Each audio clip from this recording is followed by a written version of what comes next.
I'm currently sitting in the Taggart Student Center of the Utah State campus, kind of the center of all of campus, and where hundreds of students gather every day for all kinds of reasons, from clubs to the snack center, for lunch, anything and everything. It is against the law, HB 261, in order to post on any of these walls as a state actor or as a state employee the words diversity, equity, and inclusion. This bill, HB 261, was passed into law just over the summer in June, and it has totally changed the culture surrounding how different clubs and groups on campus talk about who is included, why they're included, and how we view each other.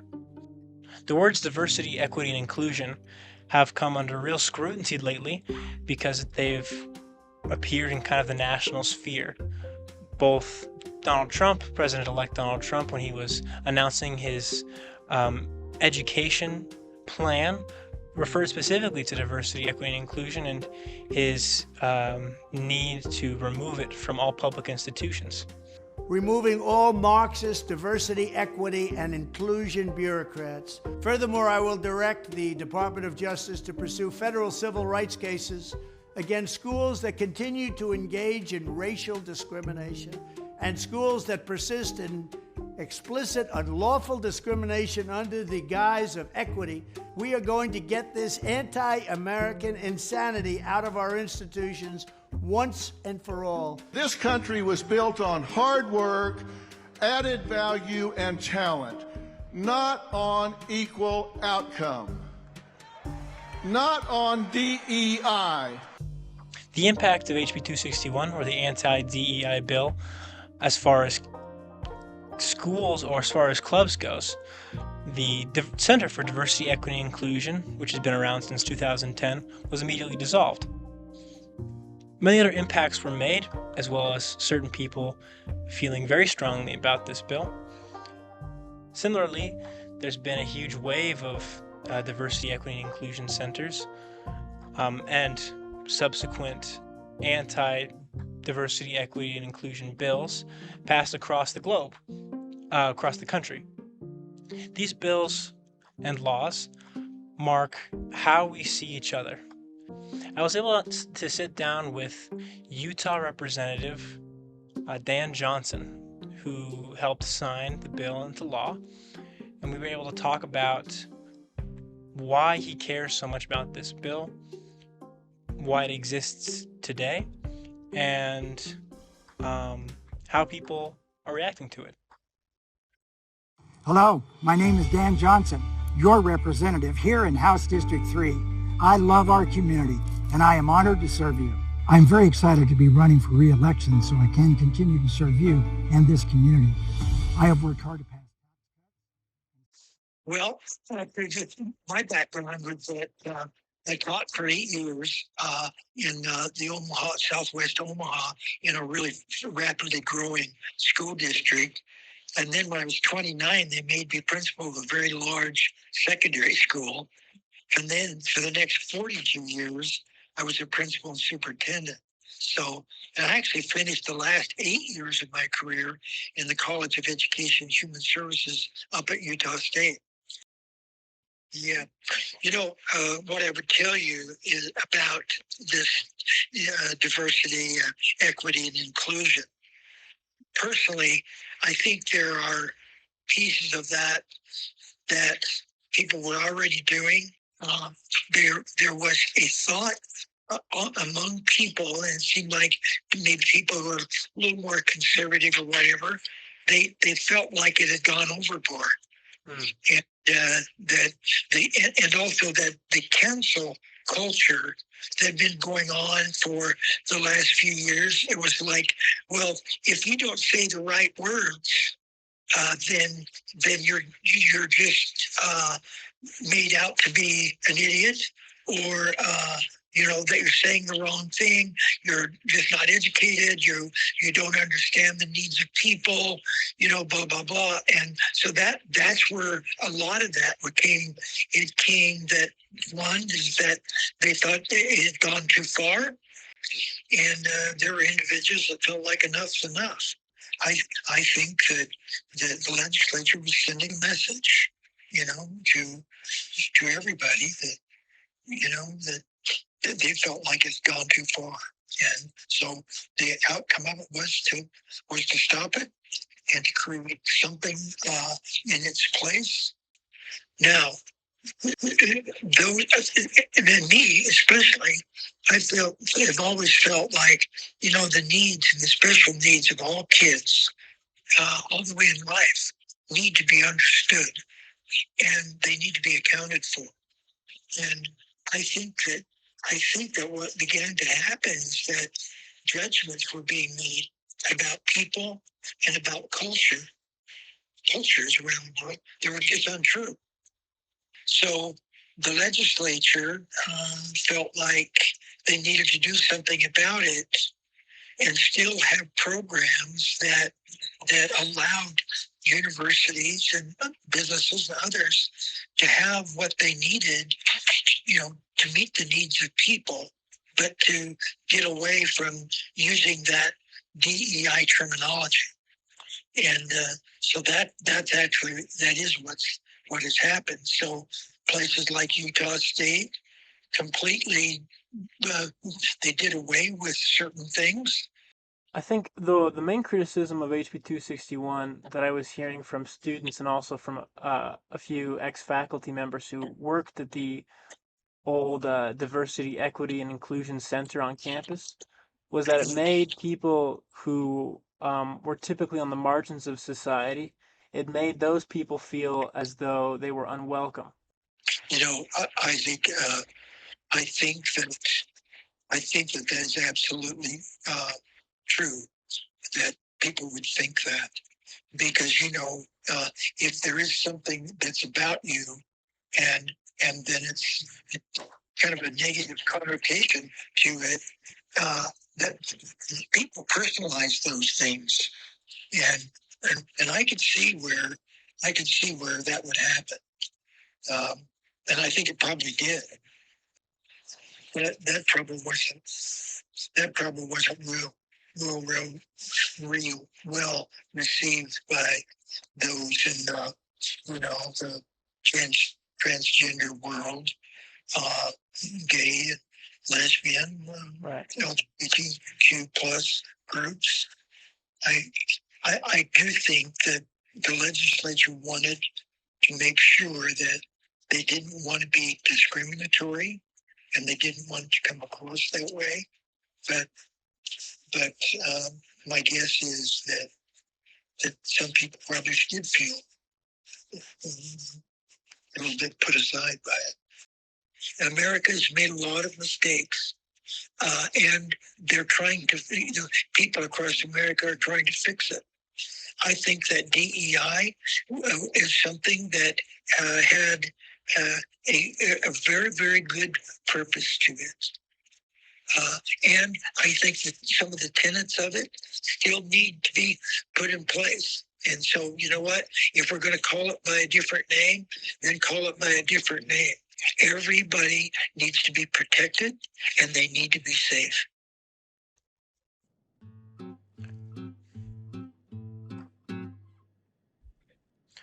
What was interesting to me about what Representative Johnson said was how much he cared about everyone feeling included on campus at Utah State, as well as how important it was that everyone here receive all the aid that they need, and that no one feel excluded or hated.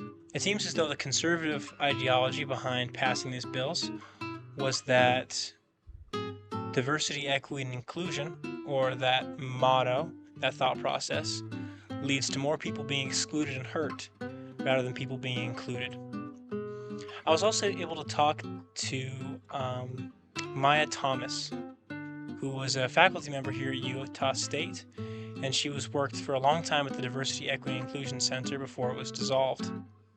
Here's what the conversation she and I had about that. My name is Maya. I am currently the staff assistant with the Center for Community Engagement at the Logan campus of Utah State University. I have been here since about July. I was originally hired in April as the staff assistant for the Inclusion Center. And as we are all too aware, the Inclusion Center is no more. Um, with the caveat that I cannot speak for the university. I have to really, really emphasize that. I can just speak to my own experiences in the Inclusion Center. After 261 was passed, we knew that there were going to be a lot of changes coming. So one of the things that affected the entire division immediately, the Division of Diversity, Equity, and Inclusion, is that we could no longer use that name.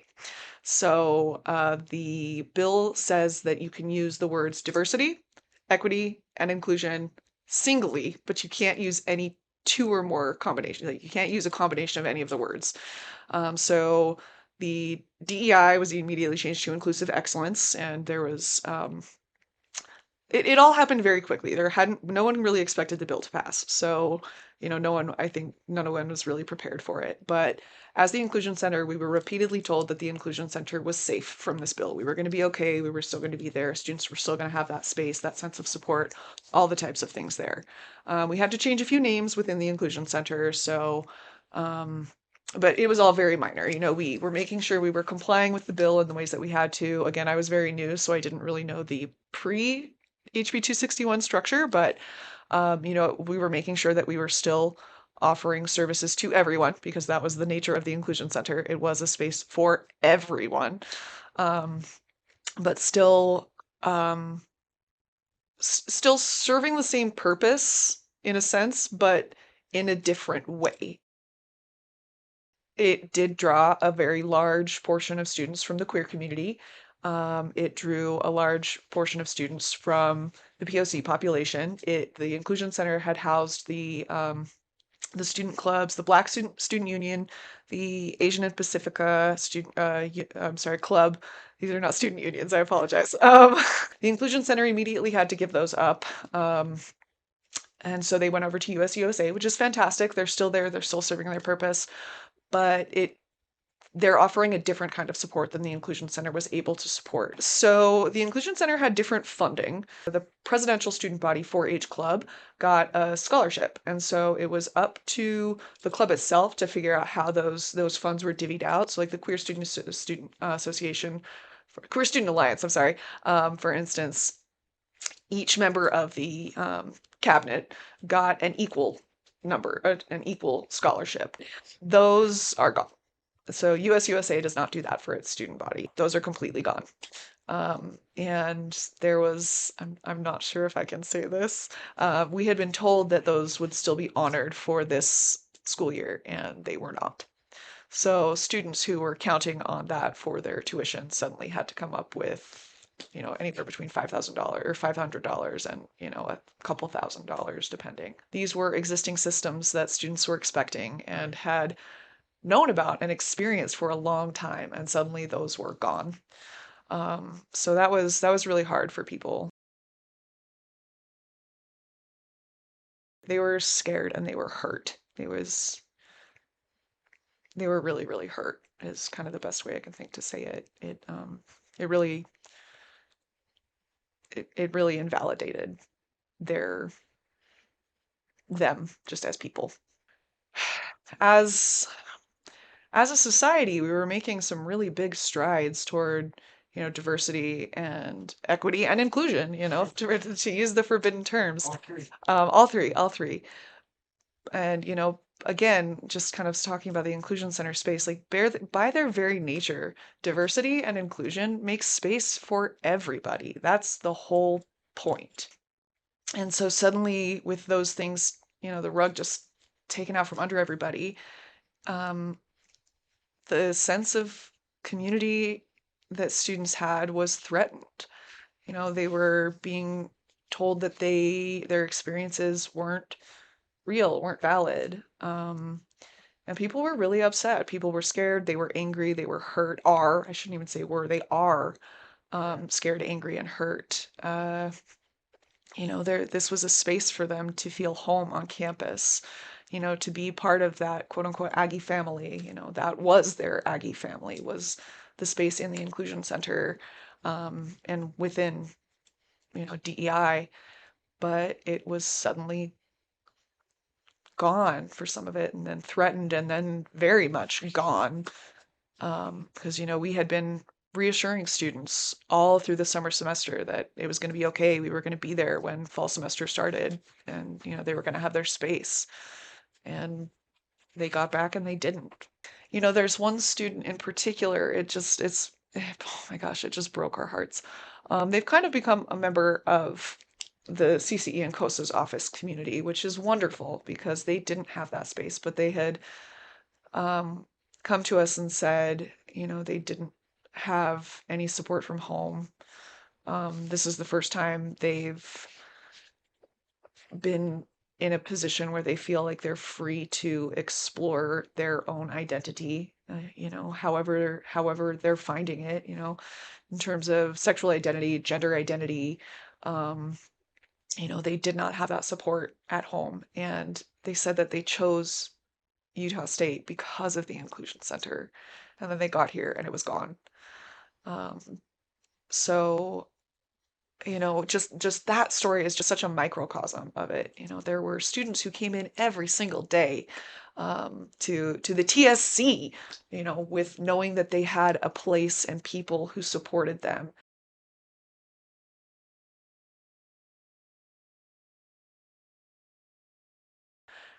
We had the allies training. We had there were other types of training, but the ally training especially. If you finish the allies training through through the inclusion center, you got your allies sticker, and the idea was that you put that up on your door or wherever, so that students knew that you were a safe person, that you were there for them. And it didn't matter what your identity was. If you went through this training, you could have been a queer person, you could be the most heterosexual person on the planet. Like, it didn't matter. You were safe.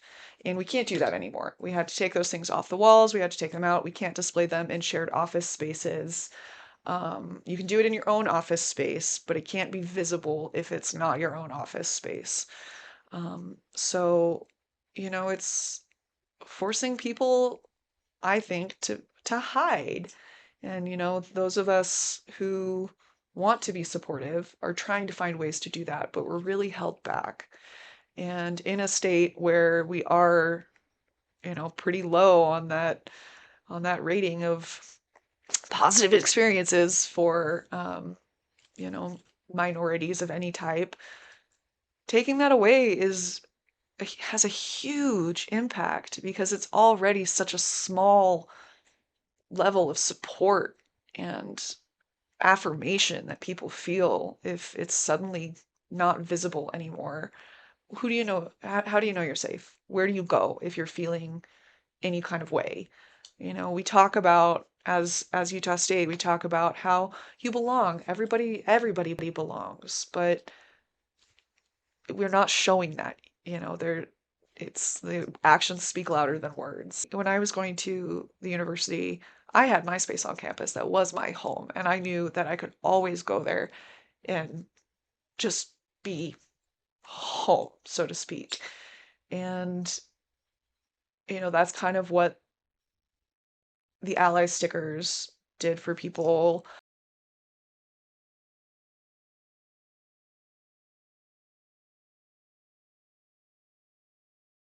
Um, just communicate. It's never be ashamed of who you are. And that's hard. That's a lot easier said than done. In the end, I am a white woman with blue eyes. I will never know what it's like to not be a white woman with blue eyes. And it's new. 261 is very new, and so we're all kind of figuring it out, and we're waiting for the proverbial dust to settle. And so things might change, fingers crossed it might go away, but it's just kind of finding your little space will lead to a bigger space, I think.